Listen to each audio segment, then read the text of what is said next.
Buenas tardes, me llamo Teresa Cárdenas, como ha dicho Pepe, soy periodista y esta tarde quiero agradecerle a la Fundación Juan Negrín y por supuesto a Sergio Alonso la oportunidad de compartir con ustedes este espacio de reflexión que constituyen las entrevistas abiertas de la Fundación Juan Negrín.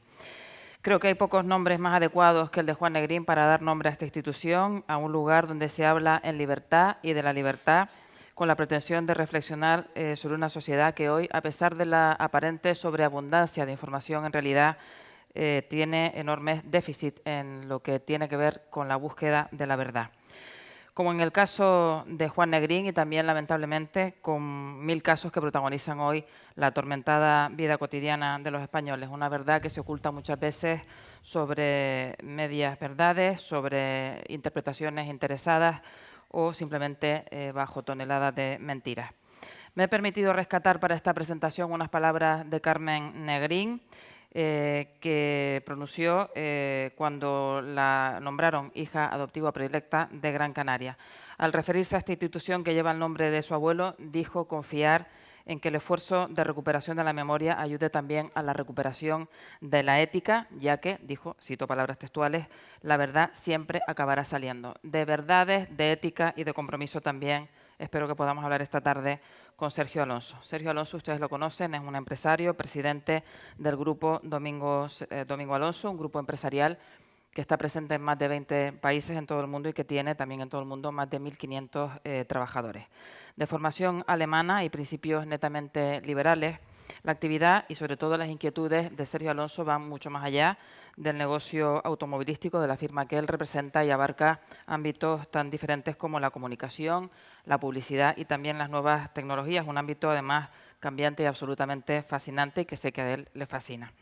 Si tuviera que describir con 3 palabras a la persona que esta tarde tendré el honor de entrevistar, estas palabras serían ética, libertad y curiosidad. Libertad porque Sergio Alonso es una persona, obviamente un abanderado del liberalismo, si ustedes quieren, el liberalismo llevado al extremo y como antítesis absoluta del intervencionismo. Curiosidad porque pocas personas conozco que a pesar de la enorme experiencia en la vida y en la economía, conserve tan intacta su interés por lo nuevo, por el cambio, por el porvenir, por saber lo que le espera y por los desafíos de la sociedad. Ética, por su convicción, también me consta de que las empresas tienen que mostrar un compromiso ético con aquellas sociedades en las que desarrollan su tarea. En los preámbulos de esta entrevista escuché a Sergio Alonso una reflexión sobre la que ahora tendremos oportunidad de profundizar. Se trata de su convicción de que los individuos y las sociedades tienen que prepararse y hacer un esfuerzo de preparación intensiva para afrontar los cambios revolucionarios que trae la era digital. Son cambios que no van a llegar, son cambios que ya están aquí y que ahora, como dice Sergio Alonso, lo que hay que hacer con ellos es prepararse en un marco además de absoluta incertidumbre, sin saber lo que realmente va a ocurrir para poderse enfrentar a la ola sin ser arrollados por ella. Sergio Alonso, buenas tardes.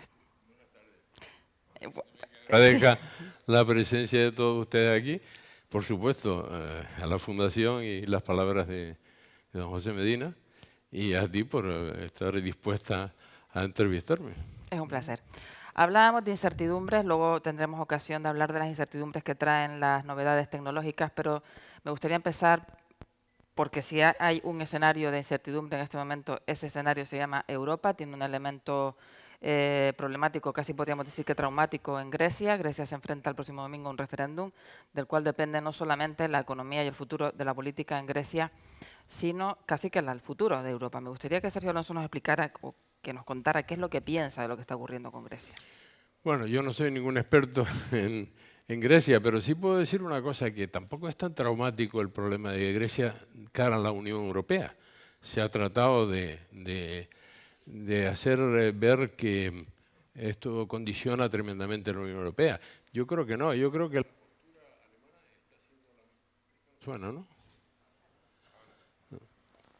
La postura alemana está siendo muy sensata, ¿eh? No se puede estar jugando de la manera que han estado jugando los griegos desde que empezaron engañando con cifras que no eran reales para poder entrar en el euro, etcétera, etcétera. Y luego hay otro factor que no se tiene en cuenta. El problema aquí no es solo el de Grecia, sino el de sus dirigentes. Es decir, en estos momentos los intereses de Grecia y los de sus dirigentes no tienen nada que ver. Es decir, los intereses de Grecia sería quedarse dentro de la Unión Europea, haber resuelto este problema hace mucho tiempo, que podían haberlo hecho, porque lo que ha ido es incrementándose la deuda. Por lo tanto, esto no es forma de administrar un país. Se ha incrementado de forma brutal la deuda griega. Entonces, ¿qué posibilidades tiene Grecia en este momento? O cumple con unos requisitos elementales, porque en una familia si no se cuida el presupuesto mensual, la cosa no funciona. Así, lo que no podemos tener es un miembro de la familia que se dedica a ir de bar en bar y disfrutar de la vida y luego de repente quiere que el resto de la familia lo mantenga. Lo harán una vez, dos veces y tal, pero llega un momento que se hartan. Y esto es lo que está pasando con Grecia. Grecia puede quedarse en el euro sin formar parte de las políticas del euro. Es decir, son dos cosas distintas. Hay un país como Montenegro que no participa en las políticas del euro y sin embargo tiene el euro como moneda, porque no le compensa tener otra moneda. Y porque además prefiere trabajar con una moneda sólida, una moneda que no está sujeta a vaivenes como puede ser la de un pequeño país como Grecia. Es decir, sería un disparate para Grecia salirse de la zona euro. Lo que pasa es que el partido gobernante le interesa más que Europa lo eche del euro, porque de esa manera tienen su moneda propia y no es que eso le convenga al país, pero le conviene a ellos, porque pueden devaluar cada vez que le da la gana, que es lo mismo que meterle la mano en el bolsillo a todos los ciudadanos, porque devalúan su capacidad de compra, y de esa manera pues van contentando a la gente, le suben el sueldo, pero le bajan, después le meten la mano en el bolsillo con las devaluaciones, etcétera, etcétera. Es algo que ya conocemos porque también lo vivimos en España y que, bueno, pues hoy día es importante vivir con una moneda sólida y tenemos que adaptarnos también a esa situación. Antiguamente yo me acuerdo que las negociaciones con los sindicatos eran terribles porque se pedía aumentos descomunales, o sea, absolutamente disparatados que no se podían soportar. Y entonces venía la negociación para acá y para allá hasta que se llegaba a una cifra más o menos soportable. Pero luego venía una devaluación y volvíamos otra vez al mismo problema, ¿no? Y esa es la situación que... Antes utilizaba la palabra traumático porque hoy mismo el presidente de la patronal bancaria de Grecia ha dicho que tiene reservas para, ni siquiera se sabe si para superar el fin de semana. Es decir, es una situación verdaderamente complicada. Las encuestas internas que se manejan en el país ya casi que le dan una ventaja al sí y, por supuesto, las encuestas también dicen que los griegos no quieren salir de la Unión Europea y mucho menos perder el euro. Pero yo, la pregunta, evidentemente, sobre Grecia plantea muchas analogías con lo que puede ocurrir en España. Pero antes de entrar en esas situaciones que pueden ser parecidas, usted que se formó en Alemania, conoce muy bien ese país, me gustaría que nos dijera qué piensa cuando se critica a Europa o la política de la Unión Europea o de la Troika, cuando se dice que invade la soberanía de los países, que acosa a los gobiernos que salen de las urnas. ¿Qué piensa cuando escucha esas cosas? Es que se trata de eso, o sea, todo el que se ha incorporado a la Unión Europea lo ha hecho pensando en que tenía que ceder soberanía porque no puede seguir cada cual por su lado. Entonces cada vez se cederá más soberanía para convertirnos en un gran país con distintos... es como en Estados Unidos. Los estados en Estados Unidos pues tienen una cierta independencia, pero todos pertenecen a un solo país, donde además su bandera es tremendamente respetada, como todos sabemos, y el patriotismo en Estados Unidos, tanto de California como de Florida, es el mismo. Pero más allá de la pérdida de soberanía obvia que aceptan las naciones cuando forman parte de un club como la Unión Europea, usted sabe que se hace una interpretación muy perversa de esa pérdida de soberanía. Prácticamente, bueno, y sin prácticamente se dice que hay una especie de confabulación perversa para arrinconar a un determinado gobierno y derribarlo. ¿Comparte usted? Obviamente no la compartirá esa... En absoluto, yo creo que eso es decir, los países más fuertes, Alemania, Francia, su objetivo es tener un mercado único sólido, porque eso les va a mejorar su situación, porque los mercados cada vez se van haciendo más pequeños, ¿no? Es decir, Si queremos bajar costos necesitamos producir mucho y si queremos producir mucho tenemos que tener un mercado amplio, cautivo de alguna manera. Hablemos de las analogías entre Grecia y España. Usted sabe perfectamente que hay una organización política que se llama Podemos, que establece o ha querido establecer un absoluto paralelismo entre lo que está ocurriendo en Grecia. En concreto, además, lo centra sobre la figura de Tsipras y prácticamente viene a decir que Grecia sería o es un espejo o un anticipo de lo que podría ocurrir en España. Pongámonos a la hipótesis, las elecciones se supone que son en noviembre, pongamos la hipótesis de que se produjera un vuelco electoral hasta el punto de que pudiera gobernar Podemos. ¿Teme usted una circunstancia como esa, señor Alonso? No, yo creo que no. Yo creo que el español, además, precisamente lo que está pasando en Grecia, yo creo que ilustra bastante lo que puede pasar. Es decir, el español no creo que sea tan tonto como para no darse cuenta de la situación, ¿no? Y si encima está viendo el ejemplo de Grecia, pues lo tiene más fácil, ¿no? Bueno, pero, en fin, ¿alguna expectativa No, no, electoral no. de posible gobierno de llamado progreso de izquierda? Puede haber. Bueno, pero tampoco hay que temer eso. Yo no tengo ningún temor. Hombre, lo malo es no el partido que sea, ni la ideología que se defienda, sino simplemente qué medidas se vayan a tomar. Hombre, si nos expulsan, pues nos vamos. O sea, que eso está claro. Si en ningún país la gente, el empresario, se queda eternamente si lo castigan en exceso. Tanto el empresario como otras personas, claro. Usted Cuando sabe, no ven futuro, pues se marchan. Es lo que le está pasando a los estudiantes que no encuentran trabajo. bueno, de hecho, a De raíz, Grecia, perdona, de Grecia se ha ido un montón de gente ya y se han llevado un montón de dinero. se calcula, Dinero sí. que es suyo, que no lo han robado, que es su dinero. Sí, creo que había un cálculo de 80.000 millones de euros en los bancos suizos a raíz de la salida de los capitales de Grecia estos días. Hablemos del futuro, de ese escenario electoral que será en noviembre, pero hablemos también del escenario electoral que acaba de pasar. Esa hipótesis de que pueda haber un vuelco electoral o de que el Partido Popular perdiera las elecciones, obviamente en Canarias ya se ha dado, en las escalas pequeñas, municipales y autonómicas. En Las Palmas de Gran Canaria hay un gobierno constituido por el Partido Socialista, por la confluencia donde está el Partido Podemos y Nueva Canarias. Cuando usted escucha hablar a determinados representantes públicos, prácticamente demonizar la inversión privada, es algo que hemos podido ver, por ejemplo, con el Acuario. ¿Qué piensa, señor Alonso? Yo pienso que eso es pura verborrea, porque en el fondo saben que no pueden seguir con esa tónica. Eso es bla, bla, bla. Ya han dado marcha atrás algunos en sus manifestaciones. O sea, el tema del acuario se ha quedado en nada. O sea, nadie va a meterse con el señor que está haciendo esa inversión y que además es tremendamente beneficiosa para todos los canarios.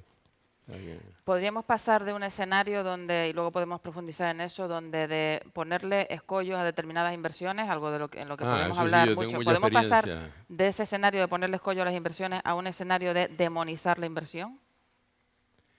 Sí, bueno, hay cosas curiosísimas. Ahora, por ejemplo, todos hemos oído que la alcaldesa de Barcelona pues crea una moratoria de un año para que no se invierta en temas turísticos y yo me quedo asombrado. Y además, uno de los argumentos que he escuchado a los defensores de esto es que hay muchos establecimientos ilegales que no tienen licencia ni nada, apartamentos y cosas de estas, y que esto va a contribuir a acabar con eso. Y no tiene nada que ver una cosa con la otra. O sea, oiga, ponga usted inspectores en la calle y busque el delito fiscal y penalícelo. ¿Qué responsabilidad ve usted o qué grado de responsabilidad le imputaría a los llamados partidos tradicionales de lo que está ocurriendo cuando surgen corrientes políticas absolutamente heterodoxas que casi que representan, en algún caso, no digo que sea el caso de Podemos, pero en algún caso hay, que representan a modelos muy trasnochados de ver la economía y de ver la intervención pública? Bueno, yo creo que hablar es fácil, luego gobernar es otra historia. Entonces, muchas de estas personas que se manifiestan de esa manera, cuando llegan al poder, pues cambian totalmente. Se buscan otros argumentos para no hacer lo que habían dicho que iban a hacer. Sí, pero yo le pregunto por la responsabilidad de los que sí han estado gobernando y de los que han sido, digamos, consentidores de la corrupción o que no han tenido la fortaleza suficiente para intervenir. ¿Han perdido el tiempo? ¿Cree usted que han sido un poco cómplices? Sí, o sea, yo creo que la financiación de los partidos siempre ha sido un problema en España. Eso, yo no sé si de siempre, pero esto de hace muchísimo tiempo, eso se sabía. O sea, no era algo que no se conociera. Y, sin embargo, se iba tolerando porque, no sé, nuestro país es muy particular en esas cosas. Ahora ha salido a la luz pública un montón de problemas de varios partidos, de todos los partidos que han estado en el poder. El que no ha estado en el poder no ha tenido posibilidad de meter la mano en la caja. Eso es así. Entonces, yo creo que habría que hacer una especie de borrón y cuenta nueva, aunque suena fatal decir esto, pero es que yo creo que no tendríamos suficientes juzgados ni suficientes cárceles para resolver ese problema. O sea, yo creo que el problema es demasiado gordo. ¿Pero por qué es demasiado gordo? Porque, y yo voy a decir algo tremendamente impopular, es decir, no es que tengamos gobiernos corruptos, es que estamos en una sociedad corrupta. Si yo el otro día, y voy a contar una anécdota porque creo que es ilustrativa, estaba en un taxi en Madrid. Me gusta hablar con los taxistas porque dan información de cómo sienten, de cómo piensan. Y al llegar al destino me dice, fíjate usted, esto de la corrupción, esto es un escándalo, ¿verdad? Empieza a largar una perolata sobre la corrupción. Y dice, ¿usted cree que yo ahora, después de lo que he visto, me encuentro una cartera ahí con dinero y voy y la devuelvo? Es decir, ya ese señor se estaba justificando de quedarse con la cartera. Fantástico. Sí, ese es el país que tenemos. Si la corrupción está de abajo arriba. Y no podemos pensar que los que van arriba son todos unos angelitos en absoluto. Ahora, hay gente muy seria y muy trabajadora en la política. ¿Usted considera que Canarias dentro de España tiene más, menos o igual nivel de corrupción? ¿Considera? Sus empresas trabajan también en la península, por supuesto trabajan Yo fuera de creo que es España. proporcional. Y además esto viene a niveles municipales y todo esto. Es otro tipo de corrupción, diferente, porque uno quiere desarrollar alguna actividad, como nosotros en La Pardilla, que eso es conocido, y hay otros problemas peores de otros compañeros empresarios que tienen proyectos parados de hace más tiempo que nosotros y de mayor importancia que el nuestro. Entonces, eso viene dado por un exceso de legislación que luego el funcionario tiene una motivación a la inversa, es decir, si tramita algo, desde ese momento empieza su responsabilidad, pero si no tramita no hay responsabilidad ninguna, con lo cual, ¿para qué lo voy a tramitar? Es decir, es un poco el ambiente que se ha creado. El que es responsable pues lo tramita, pero el que no, no. Y como me gusta poner siempre ejemplos, yo tuve un problema en el ayuntamiento, bueno, en un ayuntamiento, vamos a no especificar, y alguien que quería, que estaba dispuesto a ayudarme, yo lo conocía, y le reclamé que me contestara una carta. Dice, hombre, tengo 90 días para contestarte. Sí, y ese me quería ayudar. O sea, es que tenemos una mentalidad tan de obstrucción que es muy difícil trabajar. ¿Usted como empresario alguna vez se ha sentido condicionado, coartado, presionado por algo que usted pueda relacionar directa o indirectamente con la corrupción? No, porque siempre buscan... Bueno, a mí en una ocasión me hicieron una insinuación que yo entendí perfectamente de lo que buscaba, pero nadie viene abiertamente a decir si me das esto yo te resuelvo aquello. Eso no viene nadie directamente. Largan un mensaje como diciendo, hombre, esto me cuesta mi trabajo y tal, igual. Y entonces, pues por ahí suele la gente entrar.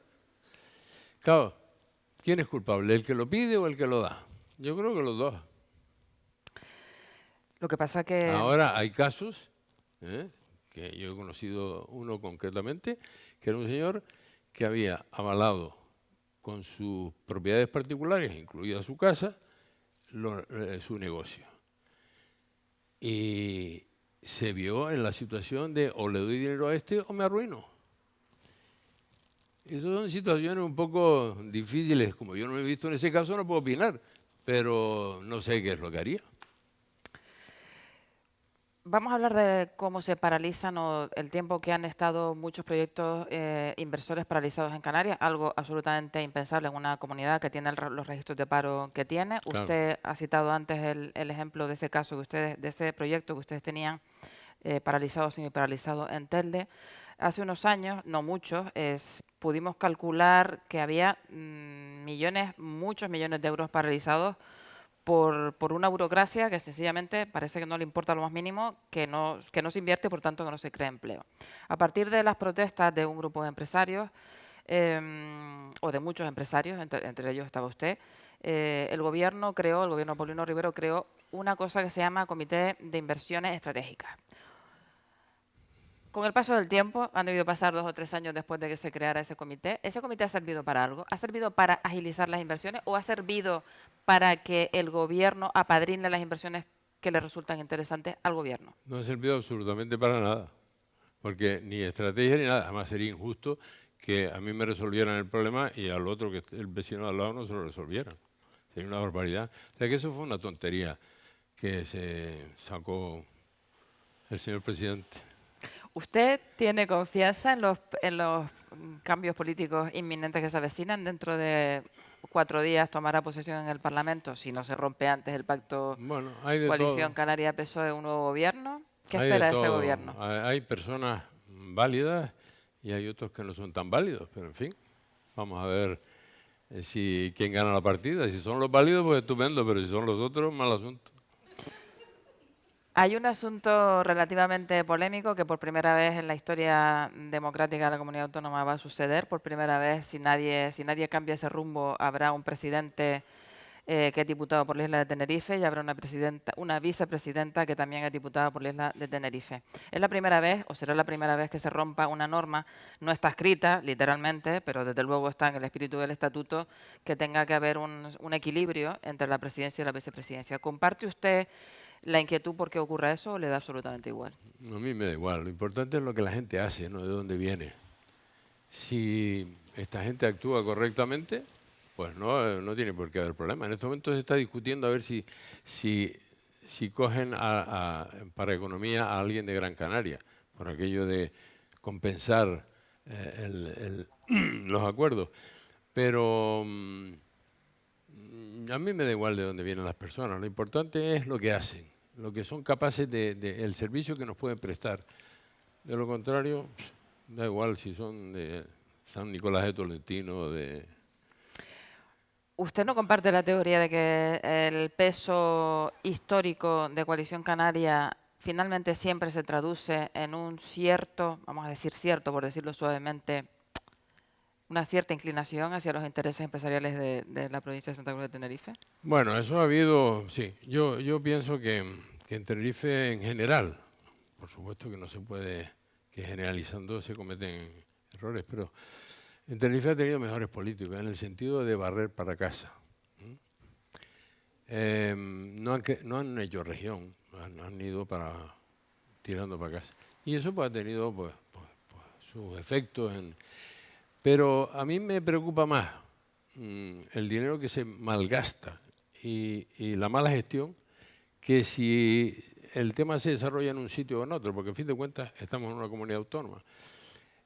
A mí cuando se hace una obra importante en Tenerife, pues yo me encanta, porque además nosotros estamos en toda la región, o sea que nos da igual.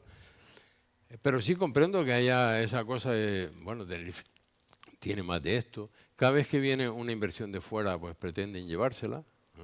Vamos, tengo ejemplos diversos de que estando ya definido el sitio de Gran Canaria para una compañía que apareciera alguien de Tenerife a tratar de llevárselo. Por eso le preguntaba antes si no le preocupa el desequilibrio.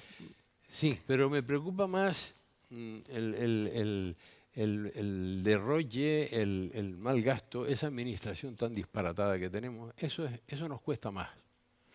Mire, le voy a hacer una pregunta que a lo mejor le sorprende. ¿Usted se atrevería a citar alguno de todos los presidentes que han pasado por el gobierno de Canarias? ¿Elegiría alguno como especialmente valioso desde el punto de vista de la superación del pleito insular? No, en ese campo Bah, normalmente se dice, me encanta que me hagas esa pregunta, a mí no me gusta nada. Bueno, yo diría que el que más se esforzó en demostrar, una cosa es esforzarse en demostrar y otra cosa es hacerlo, ¿no? El que más se esforzó en demostrar que tanto estaba en un sitio como en otro, estaba incluso más aquí en Gran Canaria, fue nuestro todavía presidente de la comunidad autónoma. No quiere decir que esto sea el mejor presidente, por supuesto que no, porque además bastante que lo he criticado, pero sí estaba mucho por aquí. Pero aún así se llevaron cosas para allá. Usted citaba antes parece que la política casi que no aprende nunca de los errores que se han cometido en otros territorios, o será que se lee poco de lo que se hace en otros territorios. Citaba antes el caso de Ada Colau, cuando ha hecho esa insinuación de que le gustaría tener una moratoria turística. Otra vez volvemos a la historia de si hay necesidad de frenar el peso de la población turística sobre los territorios. Se lo pregunto en relación con con la mal llamada moratoria de Canarias. ¿Usted cree que comparte la opinión de que esa moratoria se hizo realmente para primar intereses tinerfeños? Sin duda alguna. Eso se inició en el sur de Tenerife, que hoy día ya no están de acuerdo con la moratoria, pero bueno.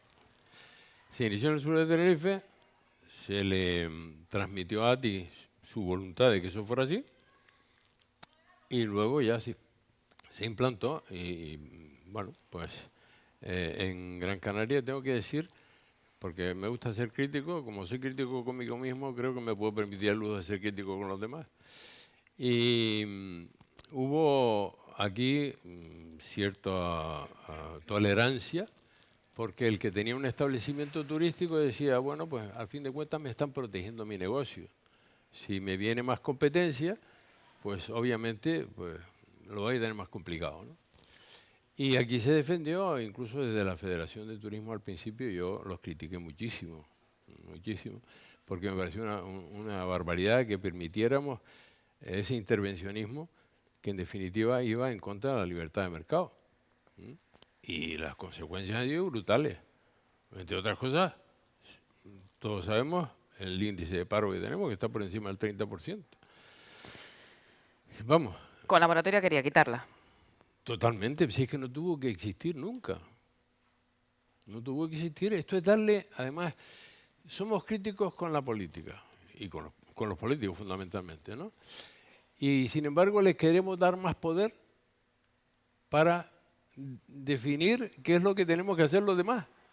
Pero bueno, es que ¿en qué cabeza cabe? Precisamente la ventaja de la democracia es que todo el mundo participa. Si de esta manera estamos dando un poder tremendo al político de turno, pues no sé si eso es lo que queremos, pues nos tendrán que decir hasta por dónde tenemos que caminar. El hecho cierto es que la política de Canarias lleva aproximadamente casi 12 años hablando de la moratoria, desde el gobierno de Román Rodríguez, que fue el primero que empezó con los primeros pasos de la llamada moratoria, y los siguientes gobiernos han seguido con ella. Canarias ha conocido momentos de su historia, singularmente cuando se discutía su régimen de integración en las comunidades europeas, en los que se discutía mucho de economía, se ponían sobre la mesa muchas ideas sobre la economía. Pues, en el principio fue el estatuto permanente, luego fue la integración más completa en la Unión Europea. Se creó la Reserva para Inversiones, se crearon instrumentos fiscales de apoyo a la inversión. La pregunta, señor Alonso, es, ¿se ha quedado Canarias sin ideas Yo sobre creo política que económica? el problema es cuando las sociedades quieren ser tuteladas. Es decir, cuando cedemos ese poder, como hablábamos antes de la moratoria, y están en lo que hoy día se llama la zona de confort, que es una frase muy oída últimamente, ¿no?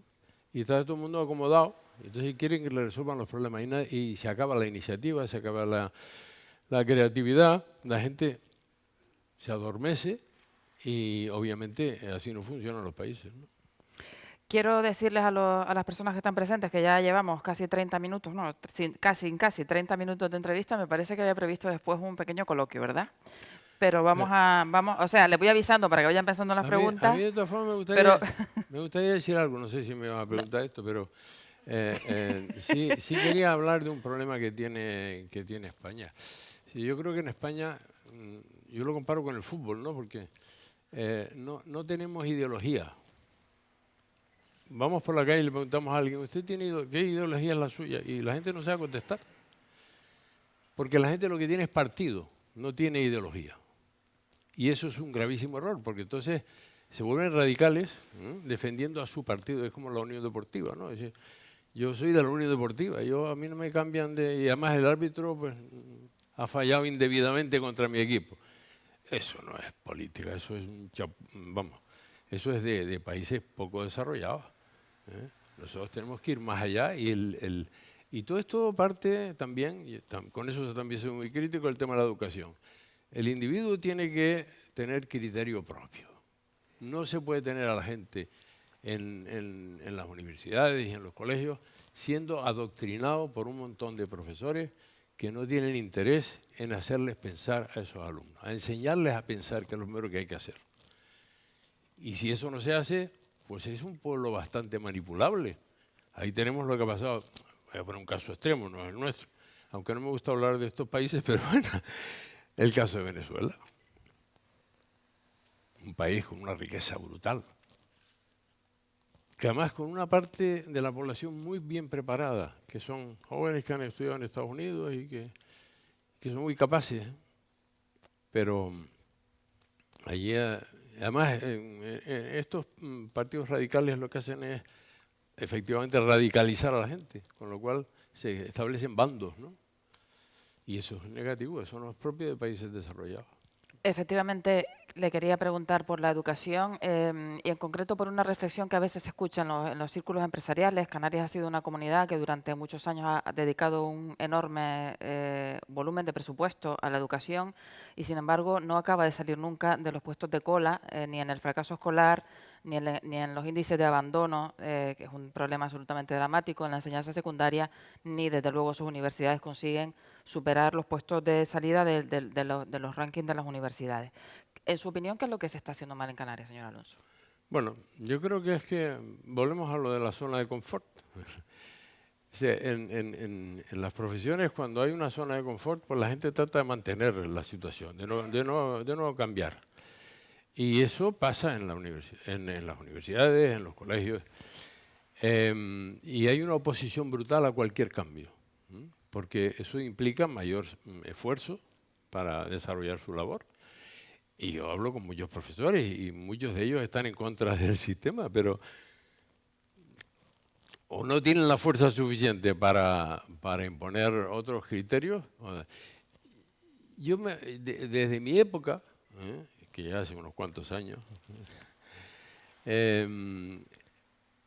la enseñanza estaba fundamentada en la memorización y eso es un disparate. Es decir, porque el obtener información se consigue hoy día además con una facilidad brutal. Lo importante es que la gente sepa interpretar esa información, sepa discernir por su cuenta sin necesidad de que alguien le esté diciendo en el oído lo que tenía que hacer.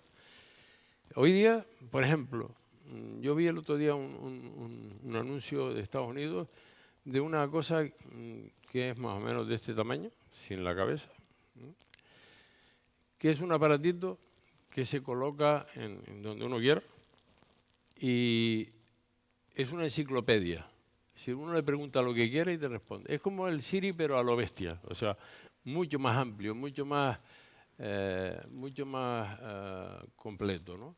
Y es una maravilla. Y además reconoce mejor las voces que el Siri. El Siri falla mucho en eso, ¿no? Y escucha además, o sea, le pueden preguntar muchas personas en la familia, con lo cual es interesantísimo. Aquí no ha llegado, claro. Hablaremos en un minutito de tecnologías, pero antes me gustaría preguntarle, con los índices absolutamente demenciales que tiene Canarias de paro, señor Alonso, ¿se le ocurre alguna receta? No mágica porque no existe, pero alguna receta para intentar sacar a la gente del La desempleo. primera, déjennos trabajar. A los empresarios. Claro. O sea que, yo tengo muchas experiencias de hablar con alumnos y eso, y a veces pues he tenido oportunidad de a charlar con grupos de alumnos y les pregunto, ¿quién tiene vocación empresarial? Y todos sigan mirando unos a otros, sí. O sea que no hay vocaciones empresariales. Y una sociedad no puede estar compuesta por gente que solo quiere ser funcionario, que tienen que haber funcionarios y que es muy digna la profesión de funcionario, pero no exclusivamente. Es decir, un país no puede caminar solo con funcionarios, porque alguien tiene que pagar esos sueldos, ¿no? Usted hablaba de tecnología, también su grupo empresarial tiene algunas empresas que están directamente relacionadas con los ámbitos tecnológicos, digamos que con el escenario que se abre. Históricamente se ha dicho que en España, y bueno, también ocurre en otros países, hay un abismo prácticamente insalvable entre la formación que se da a los chicos en los ciclos o en la universidad y las necesidades reales del mercado de trabajo. ¿Ese abismo va a crecer de forma sideral cuando empiecen, de hecho ya se está notando, a aparecer todos esos perfiles profesionales que demandan las nuevas tecnologías que no existen y que la universidad no forma? Efectivamente, ese va a ser uno de nuestros lastres para el progreso. En Europa se ha avanzado no demasiado. No hay ningún país que haya destacado expresamente. Quizá el Reino Unido ha sido el más innovador en este campo, pero hay que pensar en una cosa, que la evolución es tan rápida y ya tenemos, todo el mundo sabe que hay coches, pero no de ahora, sino hace tiempo, coches que caminan solos. Incluso en una parte de California se están utilizando porque el problema está en que esos vehículos tienen que compartir las calles con vehículos tradicionales, ¿no? Con gente que va conduciendo. Entonces, si todos los coches eh, eh, caminaran por sí solos, pues no habría problema, porque todos se entenderían perfectamente, porque funcionan por radares, ¿no? Pero si tienen que estar junto con el conductor que lleva su coche como toda la vida, pues hay un problema, porque el semáforo tendrá que darle una señal a ese coche que va solo, ¿no? Es decir, las carreteras habría que preparar una infraestructura para que pudieran compaginarse ambas cosas, ¿no? No es muy costosa tampoco la infraestructura, pero bueno. Y eso es un ejemplo de las cosas que se pueden hacer. Aparte de los drones que todo el mundo conoce y que ya se están haciendo pruebas importantes, sobre todo en Miami, para el transporte de los paquetes de Amazon, que los están llevando a los domicilios. Bueno, yo me imagino que en principio lo estarán haciendo con casas que tengan jardín, porque si no van a tener un lío, pero bueno. Pero no, esto es algo que viene, o sea, no podemos negarnos a todo esto, porque si nos negamos estamos perdiendo el tiempo y estamos frenando a otras personas. La evolución va a ser tan fuerte que hay un montón de profesiones que van a cambiar y gente que se va a quedar sin empleo. Pero tienen que estar preparados. Saber hacia dónde va el mundo es siempre difícil, pero que va a cambiar y que va a cambiar a una velocidad tremenda, de eso sí tenemos que ser conscientes, porque lo contrario nos va a coger despistados. Mire, cuando se creó en Canarias la zona especial de Canarias, incluso años antes, se planteaba precisamente como un escenario para supuestamente atraer inversiones tecnológicas. De hecho, bueno, algún caso hubo de alguna delegación del gobierno de Canarias que fue a Puerto Rico, estado asociado entonces de Estados Unidos, donde había cierta efervescencia de empresas tecnológicas para ponerlo como ejemplo de lo que podía ocurrir. Pero eso no ocurrió nunca con la zona especial de Canarias. En cambio, sí ocurrió con la zona especial irlandesa, donde están las grandes compañías tecnológicas del planeta y donde hay un montón de cerebros emigrados de otros países, entre otros muchos españoles que están allí radicados porque están las empresas tecnológicas. Doble pregunta, ¿qué hemos hecho mal para que eso no haya ocurrido en Canarias? ¿Y le produce cierta envidia el caso irlandés? Sí, bueno, para empezar, Irlanda tiene unos impuestos muy bajos, sobre todo a las sociedades, ¿no? Que no me acuerdo cuánto es, me parece que está por en torno al 17% o algo así. Y claro, ya es un atractivo importante para establecerse allí. Está dentro de la Unión Europea, con lo cual el mercado europeo está a su disposición. Luego tienen la ventaja de que por ser anglosajones, pues tienen también la posibilidad de entrar en Estados Unidos con más facilidad, porque además hay tanto inmigrante en Estados Unidos irlandés que vamos, que lo tienen muy fácil, ¿no? Entonces, quizás esos argumentos son los que justifican el que se establezcan allí. Nosotros lo hacemos mal porque las personas que hablan con los con las empresas a las que queremos atraer no saben cómo funcionan las empresas. Son gente que va desde la política a decir nosotros somos estupendos, aquí tenemos esto y lo otro y lo demás allá, pero luego vienen aquí a ver, a comprobar y muchos se van corriendo además. Casi que voy a hacer la última pregunta antes de darle la palabra al público. Canarias históricamente también ha sido ese llamado puente entre continentes Europa, América y África. Ahora vuelve a aparecer el puente tricontinental. ¿Realmente tenemos alguna posibilidad en África? Yo eso lo vengo oyendo desde que era niño.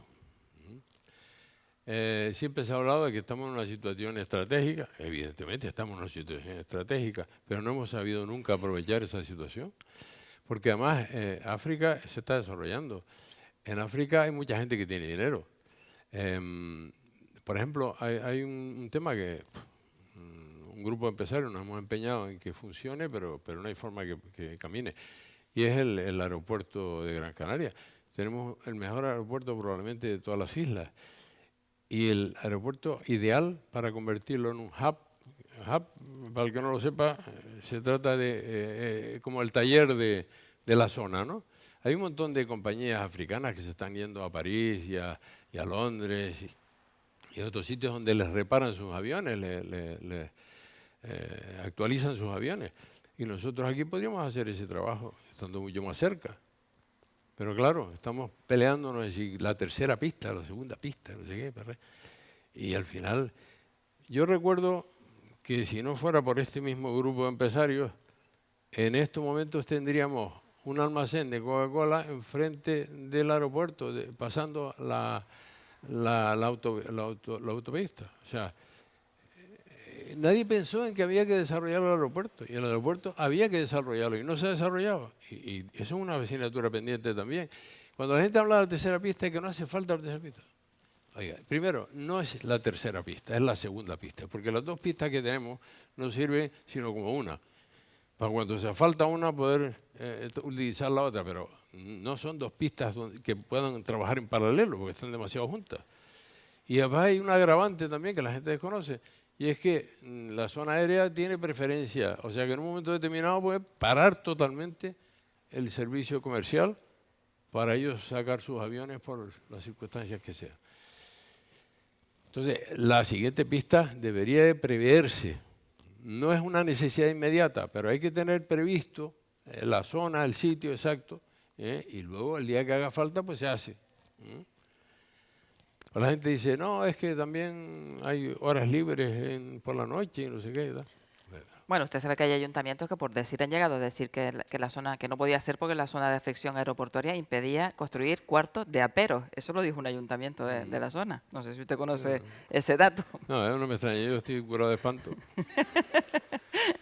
Pues yo sí quería preguntarle, para cerrar ya la entrevista, coincidiendo un poco con Claudio, vamos a dar algún mensaje de optimismo. Yo creo que ustedes ya están viendo los brotes verdes, no sé si pequeñitos o grandes o... Sí, sin duda. Me gustaría que nos dijera cómo respira y si se están viendo ya realmente, si se está viendo la recuperación. Yo creo que en la vida la actitud es la que nos marca la pauta. Los que somos optimistas y además tenemos las ganas de ser y de crear cosas, pues nos movemos y progresamos, pero eso implica un poco de sacrificio y hay gente que no está dispuesta a hacerlo. Hay gente que lo que quiere es vivir de una forma más cómoda, que es lo de la zona de confort, pero hoy día eso cada vez cuesta más, es decir, tiene un costo mayor para la sociedad en que vivimos. Pero vamos, que están viendo ustedes la salida, están viendo ustedes la salida de la crisis. Sin duda, no, además el sector nuestro, que es el primero que entra en la crisis y el primero en salir, pues sale además con unos brotes verdes, rojos y de todos los colores. Sí, porque el sector nuestro Ya en el 2014 subió, después de haber bajado de 2007 al 2013, un 70%, o sea, más o menos como la construcción. Un tema gordo que no todo el mundo pudo soportar. Y ahora pues ya ha recuperado, no sé si me equivoco en la cifra, pero en torno al 40% del año pasado y un 20% este año, más o menos, en lo que llevamos de año. Con lo cual estamos acercándonos ya a aquella cifra. El sector nuestro es muy particular porque, claro, los coches se avejentan, como hablaba yo antes, y la gente tiene la necesidad de actualizarlos, porque a veces cuesta más caro esto reparar el coche que comprar un usado, por ejemplo, ¿no? Efectivamente, como usted decía antes, bueno, aparte de ese mensaje de optimismo que trae la constancia o la constatación de que algún síntoma se ve de salida de la crisis, efectivamente, como usted decía, el sol también es importante porque además ayuda a que crezcan en Canarias nuevos procedimientos laborales y profesionales. Están viniendo jóvenes freelance, que es la nueva modalidad del trabajo tecnológico, sobre todo, que vienen justamente a Canarias en busca de sol porque quieren trabajar en sitios donde puedan estar 10 horas en un ordenador y también parte del tiempo en una playa haciendo surf. Además, lo importante, y aquí se abandonó un poco el tema, es la distribución de las redes Tecnológica, sí. sí, De datos. claro, para que en todos sitios la gente pueda conectarse con el resto del mundo, porque es que se puede trabajar desde aquí con los australianos. Y el otro día teníamos nosotros una videoconferencia con 4 sitios diferentes, o sea, 3 más el mío, sin problemas de ninguna clase, pero claro, en la oficina nuestra sí tenemos suficiente cobertura, pero en otros sitios no, es imposible. Pues de esta manera terminamos. Les agradezco a todos la atención durante este ratito, por supuesto a Sergio Alonso y desde luego a la Fundación Juan Negrín. Gracias por ofrecernos este espacio y gracias por estar esta tarde con nosotros. Gracias. Muchas gracias.